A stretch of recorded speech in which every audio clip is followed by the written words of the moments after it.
On this episode of Big Sexy Chat, Crystal and Murph are joined by Aubrey Gordon. Aubrey is a writer and podcaster. You might know her as Your Fat Friend. Her work has been published in the New York Times, Vox, Literary Hub, Self, Health, Glamour, and more. Her first book, What We Don't Talk About When We Talk About Fat, was released in November of 2020. Her second book, You Just Need to Lose Weight, and 19 Other Myths About Fat People, is a New York Times and indie bestseller. She co-hosts the podcast Maintenance Phase with journalist Michael Hobbs, and together, the two debunk and decode wellness and weight loss trends. Without further ado, hi, welcome to Big Sexy Chat. I'm Crystal. I'm Murph. We're just two rad fatties sitting around Chewing the fat. Twice a month, we'll be chatting about current events, Hot topics. sex toys, fat politics, fat community, cannabis, CBD, you name it, we're going to talk about it. We are very excited to have you a part of our community. Welcome and enjoy. Hey, everybody. Welcome to Big Sexy Chat. My name is Crystal. Hi, I'm Murph. Murph, yay! We have the amazing Aubrey Gordon on the show with us today. Hi, Aubrey. Welcome. Hello. Thank you so much for having me. Of course, we love it. I like that everybody's got their copies of the book handy, and I don't have one handy. I just have like weird diet cookbooks next to there you go. That's important to you, I know. Yeah, that's right. So welcome. We're so thrilled to have you. For those of you who don't know, I guess you've been sleeping under a rock somewhere, but Aubrey is the co-host of the maintenancephase.com podcast. You can find it anywhere and everywhere. And they do the best to really punch holes in all the bullshit that get fed to us all the time about fatness and diets and about respect and dignity for fat people that we should just get without fucking having to ask for it. Mm-hmm. And it's just brilliant and we love it. And Michael is awesome too. And thank you. Thank you for your books. I don't own the other one, but I need to buy it. Oh my gosh. If you send me your address, I'd be so happy to send you one. I got a bunch. I'd be so happy to buy you one though. Buy one from you. Buy one.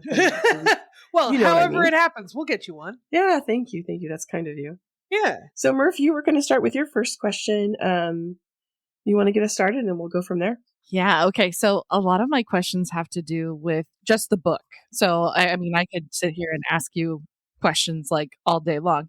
But first, I do want to say I absolutely love your writing style. Oh, thank you. You're welcome. I think that we as a culture have really adapted to that kind of like quick, get to the point, kind of immediacy that we need, our everything, in general. And you were able to get to the point of each part of the myth and really lay out the context of what's important and that you need to take with you. And I feel like the book really is a guide for a lot of fat people to have as a resource and as a way to say, like, I don't know how to get the words out, but look, read this chapter that Aubrey wrote, and really describe that. I love that you gave an explanation of definitions for the words that we use in our community, that you broke down all the different parts of like, here's your opportunity for action, here's your resources. But I have to say, as a therapist, the reflective questions just blew my mind. I love the reflective questions. Oh, I'm so glad to hear that. Therapist approved. Therapist approved. I'll take it. That's fantastic. Yep. And and really, it's been a great tool to have people start thinking about anti-fatness and how those those things perpetuate and what their part is in that. And it's been really great to utilize some of those questions in therapy with patients and just kind of see their expressions and think about like, oh yeah, nobody's ever really asked me that. Murph, tell her about your boss and the story you just told us. Oh yeah, so I was sitting. It's fat related, and a boss is getting involved. Right? Where are we headed? I'm praying for you. It's good. It's good. I promise. Okay. He actually said, "Is there anything anybody's been reading or listening to or watching that has kind of changed your mind or really kind of set you up to kind of challenge your beliefs?" And I was just like, oh, have I got the thing for you? So I was just like, yeah, here's this book. I sent him the link so that he could buy it. And I said, here's a question. And I read one of your reflective questions. And this is in our executive team meeting. So everybody's around the Zoom, like their eyes are open, like what is happening right now. When I read the question, it was the from Myth 9 about trauma for folks that are fat. That must be the reason that they're eating emotionally, that kind of thing. And so when I read that, he just was like, oh, yes, this is exactly what I've been missing. Whoa! I know. I was so surprised. I think your book's going to shake him to the core, though, just because he has some antiquated beliefs that I know need some challenging. But wow, that was very well received. I have never heard someone say so gleefully the phrase "shake him to his core." Like you're like, it's gonna be great. Like, I'm so glad to hear it. And honestly, like, it's really been surprising to me how many people with my work, but with sort of fat stuff in general, it's amazing to me how often people self-select in. Like, it's really remarkable to me how many people write into the podcast, for example, and are like, I think I have some bias to work on, you guys. Like, where I'm like, oh, wow, you're saying that out loud, not only to yourself, but to us? What? That's amazing. Right.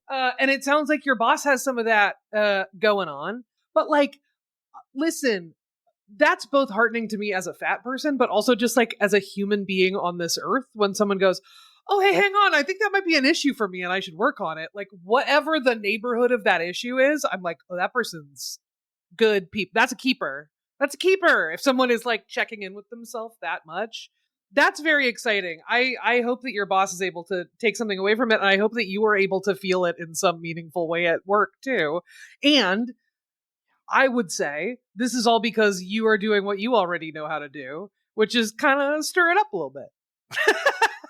It seems like, right? Like, kind of just insert some provocation in there. Like, we'll see how it goes. Yeah. Here's a big question. Murph is a shit disturber. Yeah. That was accepted, right? Yeah, getting stuff done. Disturbing shit. Yeah. Absolutely.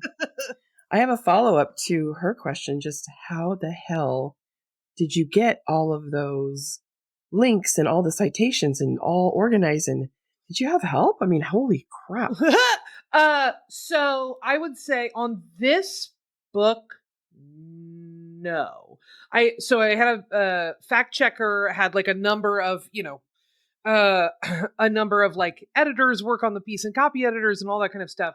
But in terms of the citations, honestly, I thought the reporting and sort of citation stuff for this book was going to be tougher than it was. But after a couple of years of making maintenance phase and gathering citations and keeping notes there and writing the last book and writing on the internet for the last 7 years, maybe, like I just had a big backlog of stuff. There was, there was plenty to talk about.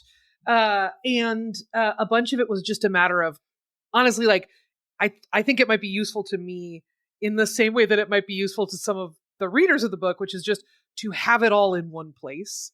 Yes. To go, thank you. Here's all the calories stuff. Here's all the, willpower stuff. Here's all the exercise stuff. Here's all the everything. And again, like other fat folks might make different arguments about this kind of stuff or might have different citations, all that kind of stuff. But like to have a place that we could point to just go, here's your packet to photocopy and give to your doctor. And be like, I don't want to talk to you about this or what have you, right? Like it just seemed, it seemed like a book that could be put to work and put to use in a way that the first one just doesn't live that same life, Yeah. Aubrey, have you lost weight? I don't think so. You're I don't think not so. Fat. Aubrey, you're not fat. You're beautiful. Oh, there we go. Okay, I got it. I figured out what we're doing. Got it. Do you have like, because I have one prepared, but when you're out in the wild and someone says something to you about your body, do you have a response, like something pithy and just like, bam? Oh, I'm not great with sort of like clapback world. But I do think I have pretty genuine responses when people say that kind of stuff, and I find it really weird. I mean, like, listen, you actually just got one of them when you were like, have you lost weight? And I was like, I don't think so. What? Like, you're wrong. I think it's sort of like the vibe of that response in particular. Like, no. I would say my biggest one and my like the closest I get to any kind of real clapback is like if people start talking about their diets, just saying, I don't want to hear everything you're doing to avoid looking like me, which really takes the air out of the room. That one's not for the faint of heart. But That's a good one. It's a shit disturber one, you know? Mm-hmm. So yeah, I would say that's my closest. How about you two? Do you have pithy I have little clapbacks? Yeah. I have two. In the like medical facilities, I always say, am I the fattest person that's ever been here? And they're like, oh gosh, no. So I like to watch them like, okay, that's bitchy. That's great. You know, and then out in the wild, like at restaurants and stuff, I usually just say very loudly, did you just call me fat? And they're like, run out the door. And everybody else is like, oh, you're not fat. You're beautiful. No, I'm kidding. What about you, Murph? I the only time that I can think of like really clapping back is when kind of like what Aubrey said about diets. Whenever like somebody's like, oh, I'm trying to watch what I'm eating or whatever, I always say things like, yeah, if you mess around, you could end up looking as good as me. And that usually stops people from having that kind of response. Awesome. That's really great. I love all of these. Murph, what about the guy that said that you were a commie? What? Oh, What was? yeah, he called me Pinky the Stinky Liberal and said that I was a commie because I was a fat witch that was trying to change his mind and make him liberal. And God, I think of the phrase commie as being so distinctively time-stamped to the greatest generation that I'm like, were you being trolled by like a 90-year-old? What's happening here? What is happening here? This is really something. I think it was her pink hair. Her pink hair offended him. Sure. But to reach for commie, really, you know what I mean? It would be like being called a harlot. I'd be like, what? Who? yeah, What era are you from? exactly. What age is this? Yeah. I didn't know we were going this far for the callback, sir. Yeah.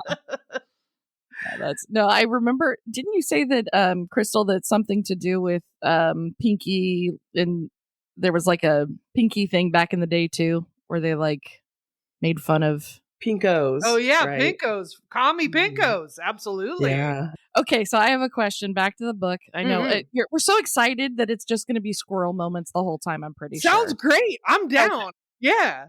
So you had mentioned, like just trying to keep everything in one spot and trying to, gather all this information for the book. What are either some of the myths or a myth that you just said, okay, this isn't going to make the cut? I'm just going to leave it out.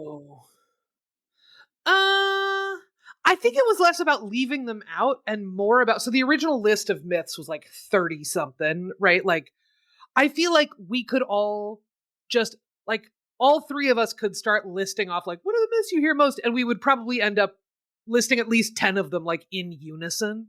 Do you know what I mean? Like, they're just so clear.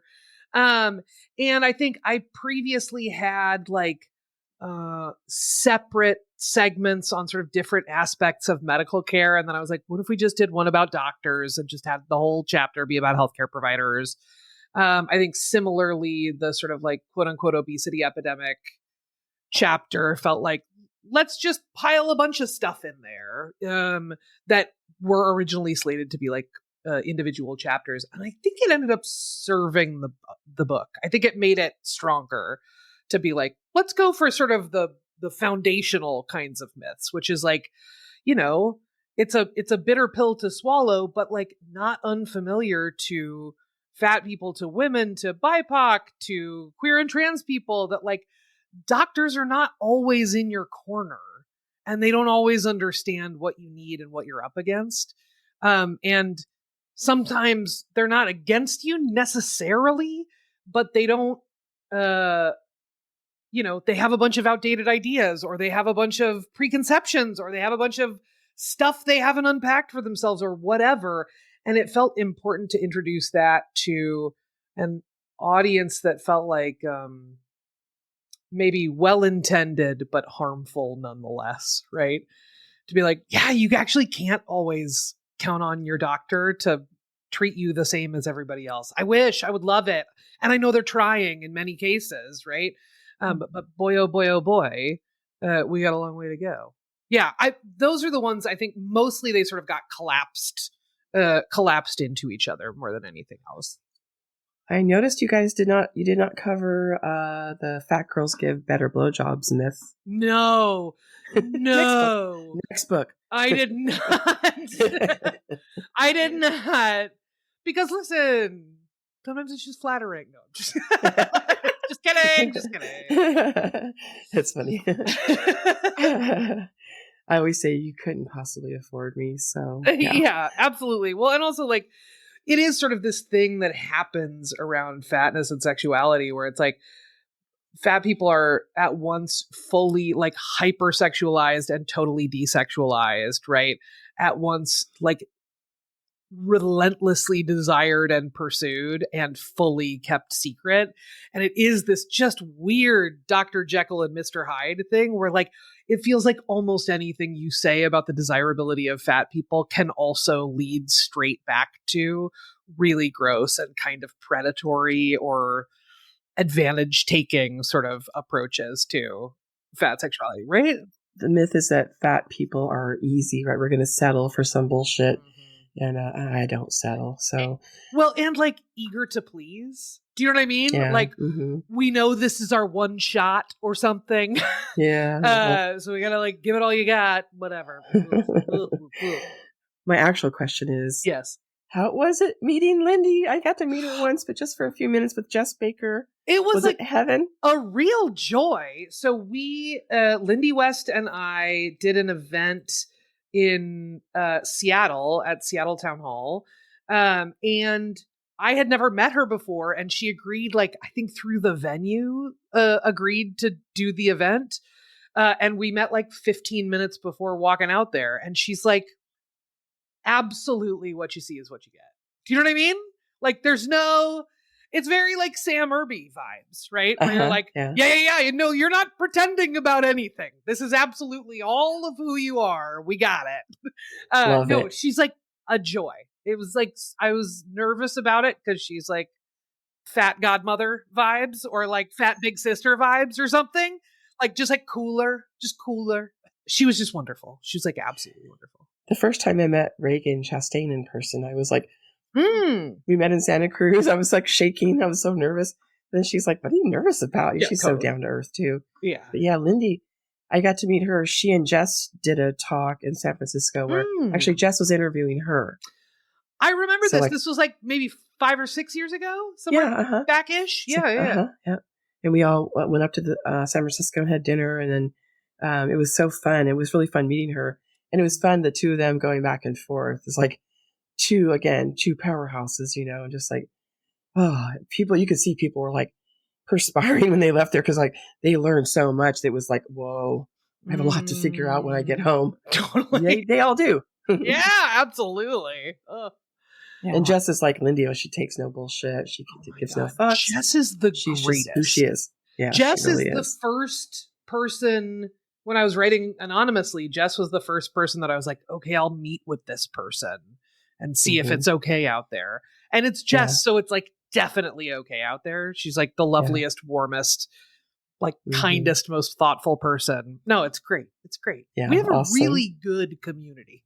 We do. We have a really good community. Pretty amazing. Yeah. I agree. And I'm in the Bay Area, so there's like fat activists everywhere. It's wonderful. Totally. Yeah, That's incredible. Okay, so gonna get a little bit heavy. What would you say is the most challenging aspect of anti-fatness work? Ooh. For me or in general? For you. Yeah. That's a good. I was like, in general, boom. Right. I would say, boy, there's just so much of it. I mean, I've sort of thrown myself into the center of it with the kind of stuff that I have chosen to write about. So I'm definitely like very aware that like all of the stuff I'm about to talk about comes with the territory of the kind of work that I have taken on, and I took it on knowing that and all that kind of stuff. I will say, nevertheless, I've been surprised by how many reporters I've talked to who will try and insert a question like, but I mean, the AAP guidelines do have some points, right? Like, we gotta, like really sneaking in, not sneaking in, it's strategic on their part. But like wanting to lead a conversation back to, can we get this person to agree to some like pretty profoundly anti-fat stuff? And no, no, you can't get me to agree to that. That's not going to be happening. But B, I think I've been surprised by how emotionally draining that is, and how much it, I start conversations from a considerably less trusting place than I used to with all of that kind of stuff. I mean, I think the other thing that feels hard is like, there's a lot of trolling, and the trolling is whatever. It's not great, but it's definitely not the worst part. I would say the other hardest part is if I get something wrong, and it doesn't land or work for other fat people. Like, that is awful. That's the worst feeling that I feel, is that. Yeah, that's what I would say. How about you two? You two are fat people living in the world. What? Tell me, what is sort of weighing on you all in the world of anti-fatness response these days? I wish I had a better idea or solution or a way that we could all do something. We could create some legislation. I don't know, but about the BMI, I can't tell you how many times, and I know you've had a million discussions about it, and just like, we need a different solution. But instead of just bitching about the BMI all the time, which is fucking hideous and stupid and ridiculous, but what else could we do? Like, what else could we suggest or push out there? I don't know. That one always trips me up because it's so awful. Totally. Well, and then like the next place the conversation goes is people go, waist circumference. And I'm like, that's not better. That's not better. Like, that is a big one. That's a big structural, gnarly one. How about you, Murph? I know.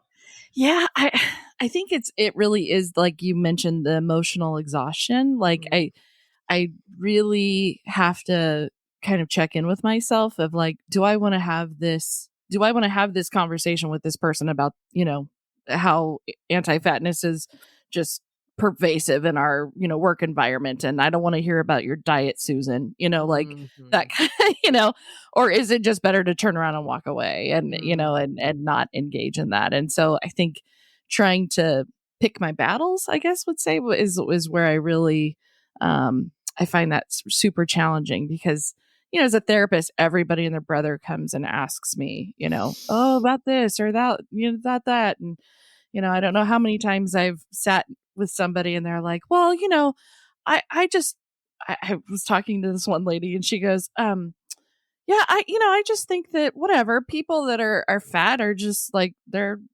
choosing to be that way, and it's like, oh, is this even going to go somewhere? Like, do I want to put forth the mental effort to have that conversation and try to enlighten this person? Or is it just like, no, it's not gonna do anything?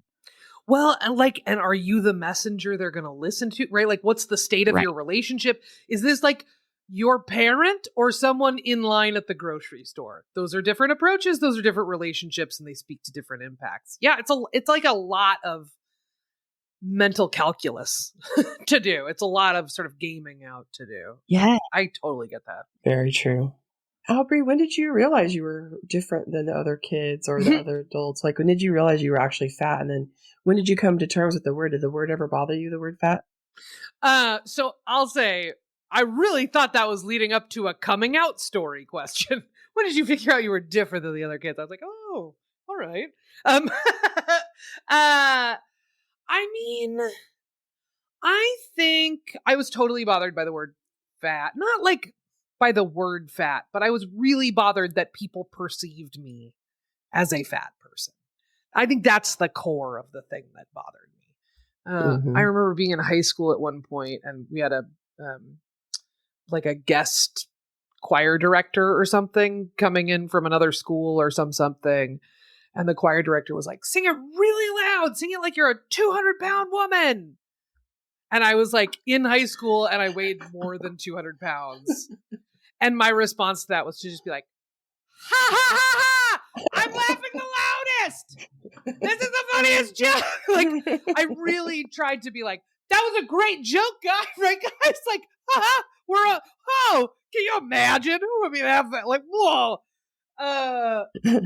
And everyone around me was like, take it down a notch. Like, it was like a very clear social response from like thinner people around me were like, what are you doing right now? That's like a straight up dad joke from a teacher. Why are you actually laughing? This is strange. But it was like the thing that people do, right? Which is, don't perceive me as a fat person. And the way that you don't get perceived as a fat person is you fucking make fun of fat people, right? Yeah. You laugh at fat jokes. You pretend to be dieting all the time, or you are dieting all the time, or you develop an eating disorder or whatever, all as sort of part of this like performance stuff. I mean, I would say the word fat bothered me considerably, or at least it wasn't one that I used until I was maybe in college. That's my guess. Before that, I was just like, I don't want to talk about my body ever. And I would prefer to never have anyone reflect back to me that they are aware that I am a corporeal form. Thanks. Do you know what I mean? Just like, no thanks. Because it just felt like every time someone mentioned my body, it was just like, it was only bad news. It was only bad responses. It was only bad treatment. It was only bad whatever. It was never like, you look really cute in that, or you know what I mean? Like, it was just for a fat girl. Yeah, totally. Absolutely. You have such a pretty face, right? Like everything is just contained. Everything is, just searching through their minds for like, what's a compliment that I can say, but it's true? Skin? You have really nice skin. Your nails are great. Yeah. I mean, it really made me uncomfortable. And actually my first girlfriend was like, had Marilyn Wan's book, and we would go see the like Portland's radical fat cheerleaders at one point. And she was like, this is great. And I was like, I'm uncomfortable. I don't like it. And then we broke up and I was like, that relationship wasn't it, but she had some good points. And I got really into fat stuff sort of from there. Yeah. So it was a coming out story. You came out as a fat. Absolutely. Yeah. Yes, no question. We have a group here called Fat Brunch, and I went to Mexican food with them on Saturday. And I always get there first to get everything situated and settled. And two fatties walk in, and I was like, pretty sure they're with us. But I'm like, excuse me, fatties, are you coming for the Fat Brunch? So they just kept walking. I was like, I am pretty sure. Because there's two fatties together, and they're both super stylish with all the cute, like, one girl had the half pink, half brown hair. I'm like, oh, cute. With us, right? Yeah. So they walk all the way out to the patio, and I can see them. And then I put a note on the event. Hey, I'm here. I'm in the front. I'm wearing a purple sweater right by the front door near Lincoln. And I see them both read it and turn around and make a beeline for me. I was like, I didn't know what else to do. Like, should they go, yeah, when we walked by you, we didn't want to say like, hey, fat lady, are you with Fat Brunch? Totally. So hard. I don't know what to do. It worked out. It all worked out. We had a great time. We had 5 new people. That's amazing. Fat Brunch, I've seen the post and shared the post for Fat Brunch. It seems absolutely incredible. And I'm so delighted that you all are pulling that together. It's like such a great thing. So fun. I love it. It is harder than it should be to find fat community, and folks who are like doing the work to build that community are absolutely doing the Lord's work. Like, that is really good, important stuff. The best. Agreed. So my question kind of comes off of the tails of the last thing we just talked about.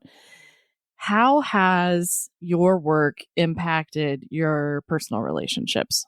Oh, a lot of people I know who previously would have been considered bad actors in my life are now very afraid that I'm going to start talking about them on the podcast. Nice. Which is hilarious because I am like absolutely not in the business of like naming names of people in my life and telling however many people that like this person has wronged me in so like this specific, but like, no, I don't want to. But I don't mind a little bit of nervousness about what I'm going to think because historically that has been lacking in some of those cases, you know? Right. No, I find that mostly just very funny. Mostly just very funny. Yeah. Fear is good. Yeah, it is good. It's totally good. Motivator. I mean, I think the other thing I would say is like, I feel like I've noticed some changes in people who I would not have expected to see changes in on this stuff. My dad corrected someone the other day who made reference to the BMI. I was like, hey, no, we don't use that anymore. And he's like, you know, he's like an engineering guy. He's like a, you know, he's like a very STEMmy kind of guy who's not trafficking in like, you know, epiphanies about social justice. Like, no, that's not where he lives most of the time. So to hear him sort of like, you know, get the spray bottle, if we're talking about like a cat, like get the spray bottle and squirt it at one of his friends and be like, hey, no, like was really incredible. And I think is sort of the holy grail for plenty of fat folks is like, oh my God, my parents are figuring it out. This is incredible. Like that feels pretty great to me too. That's wonderful. Yeah, my mom told me recently she's given up dieting. I'm like, oh, it's just my life's work, but great. Better late than never. That's amazing. My mom told me she went to the doctor last week and she was like, they asked to weigh me. And I was like, what did you say? And she went, I just said, I don't do that. And I just imagined like the deal with it glasses, like coming down. I was like, oh, you're a meme. You're like a 75-year-old lady, like rolling into a doctor's appointment with her iced coffee and her sunglasses on, being like, I don't actually do that. Figure it out. Like, it's really great. God, congratulations on your mom. That's way bigger than I don't get weighed. Yeah, I was pretty shocked because you know, apparently people diet because it gives them a sense of control. I don't get that, but I'm like, it does? Okay. Yeah. And I think that was her thing. It was like, I have one little bit of control of this part of my life and the rest of it's, you know, chaotic. And I don't know. It's crazy to me. How are you feeling about all that? That seems like territory for potentially big feelings. If you want to get into it, which you also don't have to want to get into it. No, for sure. I love it. You know, my parents, maybe my dad, for example, he really likes Donald Trump. My mom does not. So it's always, everything is a little sticky with them. My mom and I have a great relationship. My dad and I not so much, just because I feel like a vote for Trump is an act of violence against people I love. And he thinks I'm crazy. He did call me a bleeding heart liberal when I was 10. Wow. Yikes, buddy. Yeah. So I know he's going to continue dieting. Is he the one who called you a commie pinko, Murph? You may have been. We've solved a mystery. Just kidding. But my dad will keep doing his Nutrisystems bullshit. And, you know, she lives with him, obviously. And they've been married 50 years. So I hope it's true. You know, we'll see. But I was just like, okay, she listens to my podcast. And I know, you know, sometimes I'm like, oh, my mom is, because sometimes we get a lot into sex, Aubrey. Sure. Yes, absolutely. I'm familiar. So, yeah. I have a rule with my mom on Facebook. If I write something about oral sex or anal sex, could you just not comment? It makes my friends a little uncomfortable. Me too. Fair and reasonable. Yeah. But I am proud of her that she's come a long ways and she's getting there. So that's good. That's so good. I'm so glad that you were feeling the victory. Murph, does your mom diet a lot? No, not anymore. When I was growing up, for sure. I mean, she absolutely tried everything, and I, in turn, tried everything. But yeah, no, she's just, at this point, she's just like, whatever I do that makes me feel good. You know, as long as her doctor says, hey, your whatever is okay, or she's got chronic illnesses, so she does have to take like certain things and do certain things, but nothing that's like a prescribed diet. Gotcha. Yeah. So it's been nice to see her kind of realize that diet culture really, kind of shaped her, and recognizing that it's terrible. We went and saw, I don't remember the name of the independent film, but there was a movie that was made, and it was like a documentary about fatness in our culture. Oh. And some people took it around to different movie theaters. And was it Fatitude? Fatitude. That one from some. Yeah. I totally remember Fatitude. I never got to see it, but it sounded like it was great. People really loved it. It was incredible. And I took her to that, and she cried. I mean, there were just parts where they talked about like, that nobody's ever had a Disney character that's fat, and we're always the villains. And she had always kind of said that to me, and that's why she didn't like Disney movies and all that kind of stuff, and was very firm with me when I was a kid about like, you don't like the characters that are like that and blah, blah, blah. And to see her have someone validate that on screen, she was so tearful and was just like, this is what I've been saying, like, wow. Yeah, for that generation, I think there's just so much harm that has.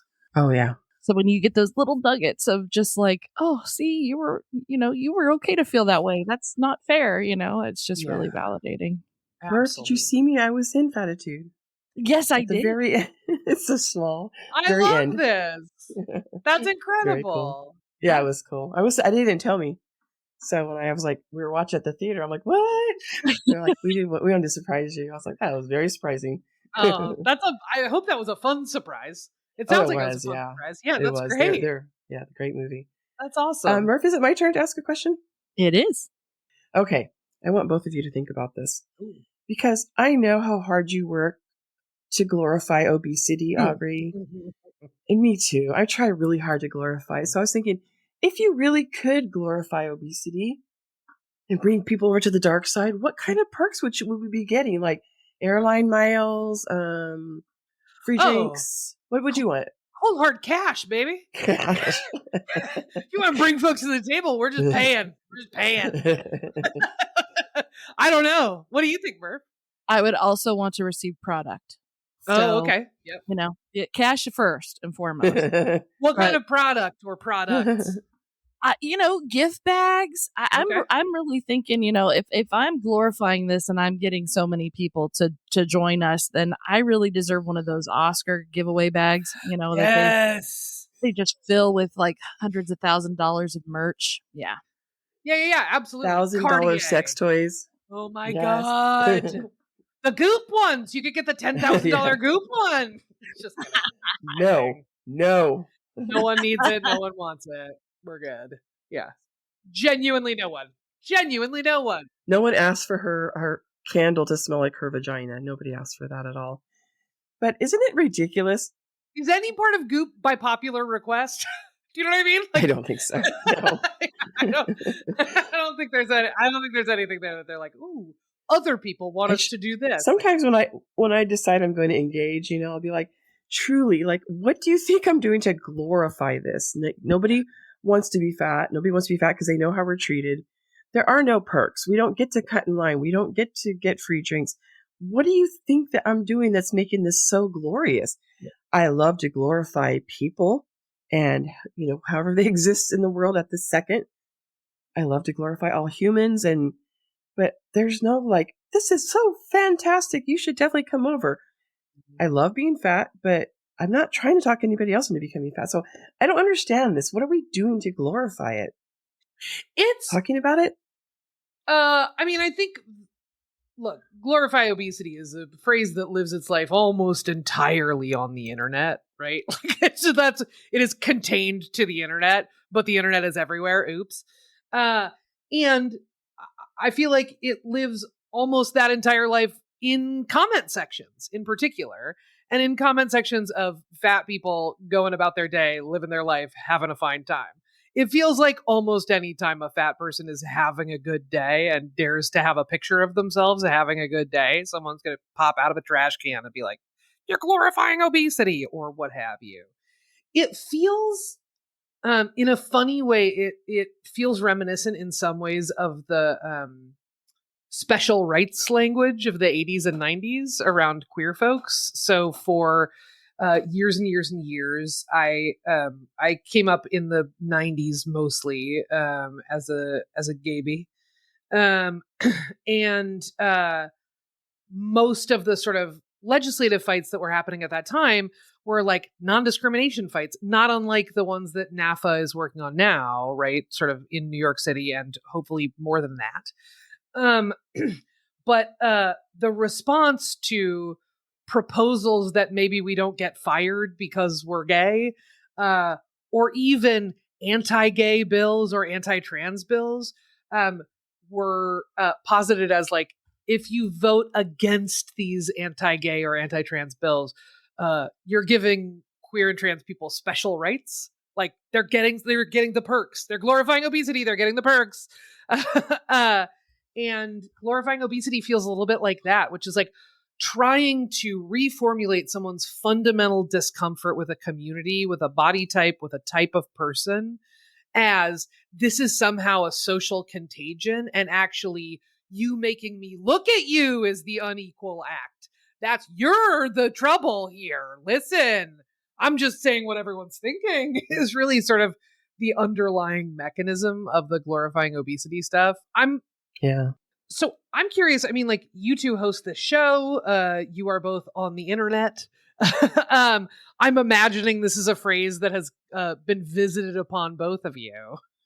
How has it shown up for you? Does that land for you? Like, what do you think the sort of allegation of quote unquote glorifying obesity is like functioning to do for the people who say we're glorifying obesity? Like, what do you think that that's allowing them to believe or allowing them to do that they couldn't otherwise do? I think that it's giving them power. I think that they feel powerless, and here's somebody that's just enjoying their life, and I'm not allowed to feel that way, or quote unquote, they feel that way because, of shame and guilt and experiences in their life, or, an overbearing parent that said horrible things to them, or whatever it may be. And so you being the antithesis of the opposite of, what they have always been told, you living your life is a threat to them. And so that's the way I perceive it. I haven't really received a lot of glorifying obesity comments. I just get a lot of like, "Oh, you dumb fat bitch," that kind of stuff. But yeah, I mean, I've seen it. I mean, you can look at any of the examples that you use in your book of Lizzo and Tess Holiday, and just seeing anyone in the community who is plus size is attacked online in their comment section, and I think it's all based out of fear. I love that you're like, I don't get glorifying obesity, I just get dumb fat bitch. And I was like, oh, so we're not going with the remix, we're just playing the hits, we're just playing the original. Great, golden oldies, baby. Yeah, absolutely. Yeah. Also, I forgot I was asking that question of a therapist. There you go. I was like, that's like a really good, pretty definitive answer. Good job. I love it. That's helpful. Nothing pisses people off more that you're fat and happy and you don't diet. It pisses people off. And like when we have our fat brunch, we always make a point to go down and get cupcakes from Susie Cakes. And we eat them with like so much, like just, and pisses people off so bad. Yeah. Fatties eating food. What the hell? But for me, I don't mind glorifying obesity so much because I've been trolled by the best of them. And also on my 50th birthday, I woke up to an email that said, "Die, you fat cunt," to my personal email. So wow. By a person who wrote this email to me from his real estate business email. That was fun. A fun day. It was actually a really fun birthday, turns out, because I just let my friends know, and then it was over for him. God, it takes like 30 seconds to make a different email address. I just said that. I'm telling you. It's just really astonishing how much they seem to want to tell on themselves. I mean, I was like, you would have never apologized if all my friends hadn't written Yelp reviews and Google reviews for you and what an asshole you are. And if you would have sent this from a burner email, I never would have heard from you again. I'm so sorry. I was drunk. I'm Jekyll and Hyde when I'm drunk. I don't care. You obviously have these feelings inside of you. So, whoa, dude, maybe get some therapy. But How did this person get your I don't know. ugh, creepy? Sorry. I don't Yeah, need to pull us off track, but like, yikes. Yep, he didn't. Well, I had a lingerie store for fatties, and that just really There you go. pissed people off. And then it made prisoners very happy, and they would write us really long letters, 6 pages, both sides of the paper, and single space. And they loved it. That community loved it, and then people like him hated it. There you have it. Boy, oh boy. Yeah. Deep self-hatred that people just can't get over. And the life that he must have, it must be awful. Like, wow, how pitiful. Yeah. Right? You just know me. Like, what fat girl hurt you? What I fat know. girl said, you're a piece of shit and walked away? Turned you down. Right? I had a similar sort of like set of questions after Jordan Peterson weighed in on the Sports Illustrated cover and was just like, I think his tweet was something like, I'm not attracted to this and no amount of authoritarian control can tell me that I am. And I'm like, who is telling Jordan Peterson who to be attracted to? Who is asking who Jordan Peterson is? What is the mechanism here for this? And I genuinely think the mechanism is just like, I had to see a fat lady briefly. Like that's it. No one is telling Jordan Peterson to do anything related to this. I mean, people are telling him to do plenty of things, but not that, you know. Yeah, it's an interesting world. I know we don't have a lot of time left, but I definitely want to talk with you about, and I'm trying really hard to learn this and live this, but why it would be better for us to use the words anti-fat bias as opposed to fat phobia. I mean, listen, I figure whatever words work for you, whatever words help you convey your point, and whatever words feel right to you, go forth. God bless. Do your thing. The word that I tend to use is anti-fatness for a couple of reasons. One, phobias are a real sort of mental health condition that folks deal with. And folks with phobias already face a profound sort of misunderstanding in the same ways that we have real profound misunderstandings about obsessive compulsive disorder, real profound misunderstandings about schizophrenia, real profound misunderstandings about many, many mental health conditions. Folks dealing with those conditions already face plenty of stigma, and we don't need to like lump bigotry in with that for those folks, is my personal feeling. And I'm taking that cue from Denari Monroe, who's a great fat writer. Great. And the other thing I would say is I think it kind of lets folks, puts them on the hook and lets them off the hook both at the same time, right? That when we talk about fat phobia or homophobia or any of that sort of stuff, the conversations really quickly turn to, are you assessing my whole character? Have you decided that all of me is irredeemably bigoted, right? And that's not actually a productive conversation, or at least not one that I'm interested in having. I would rather talk to folks about their biases, which are things that are in you, but also not totally of you, right? There are things that you can work through. There are things that you can work on. And I would rather invite folks into working on that stuff rather than use language that makes them feel like their character is somehow being contested. Again, sometimes folks need to feel like their character is being contested. And that's also just like an approach question. That's my personal approach, you know? And then the last thing I would say is like, listen, I don't think most people who are terrible to fat people are afraid of us. I don't think they're doing it because they're afraid of us. They might be afraid of themselves. They might be afraid of their own judgments. They might be afraid of other people in their lives, but I don't think they're afraid of us. I think they're using us as sort of like emotional punching bags. And that's a really different dynamic than being afraid of someone.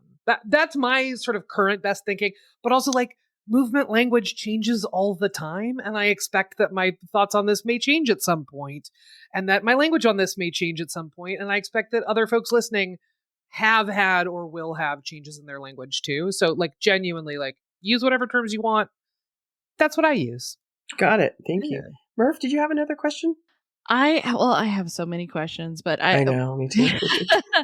I think probably it's a big one, so I don't know if we want to use it, but I was going to say, where do you think the efforts in the fat community really need to align? Like where do you think is the next thing or the next step for our community, and how do we like move in that direction? Oh, that's a great question, and it is a big one. Mhm. I don't know that I could answer for every step just for me. But I would say a thing that I have been thinking about recently that we don't necessarily talk about much as a community, or at least if these conversations are happening, I'm not there for them, is how do we think change happens? What do we think actually effectively creates change? Not just what is the change that needs to happen. I think we've got a pretty good amount of alignment around like what is the change that needs to happen. But when we start thinking about like, how do you want to go about making that change? How do you think like individuals and institutions, which are also made up of individuals, what do those particular individuals respond to and what makes them change? How can we sort of think more strategically, collectively about like what it would take, not just to wish for change, not just to say what needs to stop happening, but to think about the mechanics of how to get from point A to point B to point C. Like I would just love to see more strategies and tactics kinds of conversations, like that kind of stuff. I find really useful and really generative. And then I mean, I think the other thing is that feels really exciting and that is, again, starting to happen is like, man, oh man, I watched the NAFA hearing this morning in New York City, the city council conversation about a potential ban on, they were calling it appearance-based discrimination for height and weight. And I think there was some discussion around tattoos too. And I didn't think we were going to get to New York City and to have it happen this fast and to have a warm reception there. And like, that feels extremely exciting to me. Like if we can start getting to the point where like the rubber hits the road and where folks feel their collective power and sort of what that collective power can achieve, that feels like, I feel electric thinking about that. How about you two? What do either of you have a strong response to that? What would you like to see more of? Where are we going? Well, I mentioned the BMI thing earlier. I wish we had more of a plan or a strategy or something, but I'm very excited about this too. And, in San Francisco, fat people are a protected class. Mm-hmm. And I learned this little gem the other day from a fat group I belong to, but they were saying, a lot of times here, if you try to get a knee surgery, new knee or new hip, you often get turned down. They want you to lose weight. Yeah. And somebody suggested, well, if you belong to like Kaiser or whatever, why don't you go to the Kaiser in San Francisco? They won't be able to turn you down for your knee surgery. And I was like, oh, that's brilliant. If I ever need that, I might have to go there. But I mean, I'd rather have all of California, all of the United States be fat people are a protected class. We shouldn't be able to be discriminated against. Boy, that would be great. I will say most of the non-discrimination law structures that I'm aware of cover things like housing and employment and restaurants and hotels, but I don't know that they extend to medical care. I don't know how San Francisco's law is structured, but like, man, oh man, that would be incredible. Big if true is what I would say. Big if true. I would love it. I would love that. Yeah. Yeah. And there's always the thing where, they're happy to give you weight loss surgery, but they won't give you a new knee. So yeah, of course. It doesn't really makes no sense. But what were you going to say, Murph? I was just going to share that the legislative piece, I think, is really what I would like to see.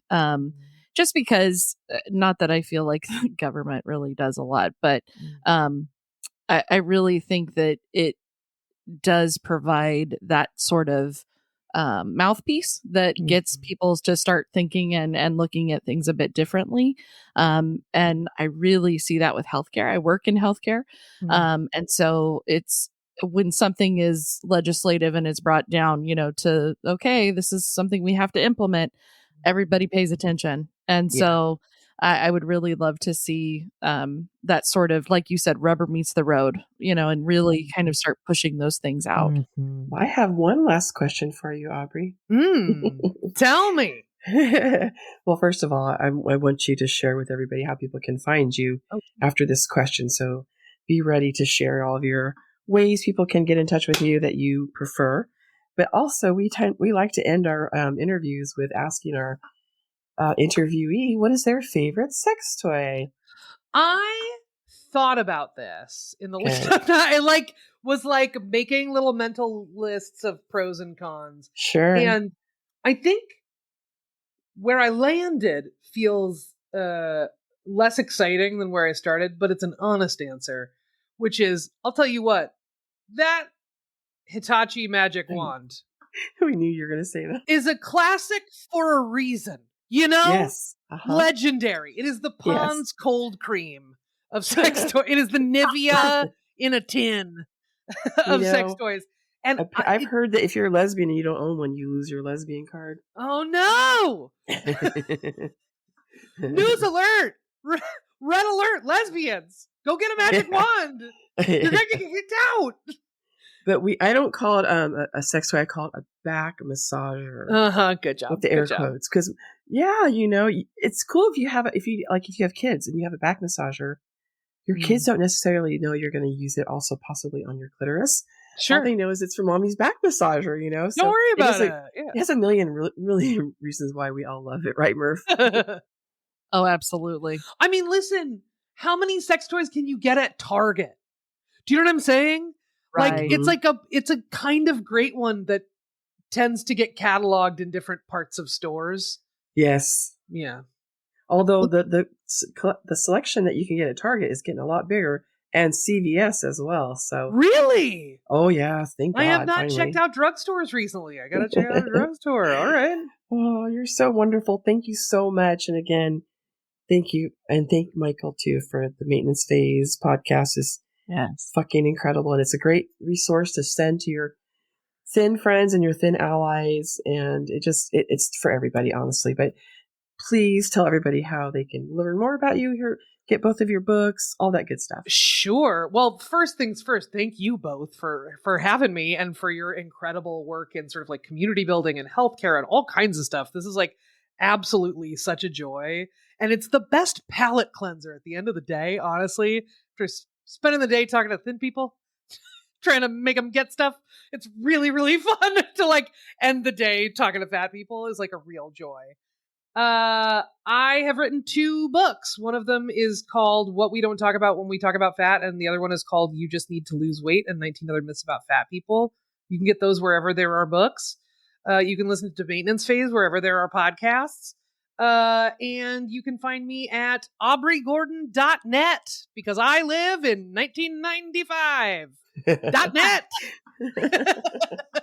Hey, whatever works. Sure. Awesome. Thank you so much. It was a pleasure having you on. Oh, Murph, anything else?